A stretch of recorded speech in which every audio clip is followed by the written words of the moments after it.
You can now watch all the recorded sessions from our joint conference. Please check the caption below for the link. Last week, Rethinking Economics Australia joined eConcepto for their book club. Please join us again on January 10th as we get deeper into the econocracy. This book is part of a collection of books and reports advancing a campaign for better economics education. This started in the 1970s with Professor Frank Stilwell and his students pushing for an alternative economics education at the University of Sydney. His students included Wayne McMillan, who co-founded our organization, Terry Flew, Rod O'Donnell, Steve Keen, who often speak at our global events, and even the Australian Prime Minister, who's probably in need of a little refresher. Now, this all led to the founding of the Department of Political Economy here at Sydney Uni, which you can read more about in Political Economy Now. In 2011, Tim Thornton completed a national study of the economics curriculum at 39 Australian universities, which you can read more about in From Economics to Political Economy, which remains the most complete review, diagnosis, and strategy for reform.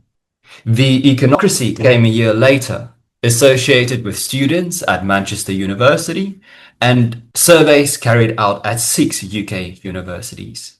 Then a study of 9 Dutch universities led to the book Economy Studies, followed by a study of 20 UK universities, and this year, again, 9 Australian universities, accompanied by a curriculum report launch at the University of Sydney. This brought together many of our first rethinkers and students from across Australia and New Zealand. Now, with new alliances, we are developing the capacity to deliver annual university rankings globally. Here's a short video reflecting on the past 10 years and our plans for the future. To help us continue our work, please consider donating at rethinkeconomics.org.au/donate. Thank you for your support. There's a student movement building in various campuses in Australia and around the world. In June, I was at the Rethinking Economics Conference in London. They had students coming from all over Europe. Basic message was we need curriculum reform in economics. Now that we know we really have to teach something other than just neoclassical economics, is first of all teach every school, and because neoclassicals are the gatekeepers on the so-called leading journals, pressure has to come from students and the public to change economics. Our student movement will continue driving curriculum reform in economics. Through new alliances with Rethinking Economics, Africa and Asia, we aim to recognise the universities and journals that advance pluralism in economics. We look forward to advocating for true pluralism with Rethinking Economics Australia. A standardized process is exactly what we need.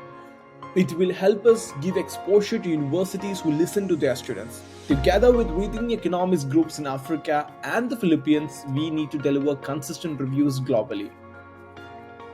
From Rethinking Economics Africa, we would like to congratulate our Australian friends on their national report. We are super excited to be joining them in standardizing the review process. And of course, we are glad to have our Asian friends on board. With that being said, see you in 2026.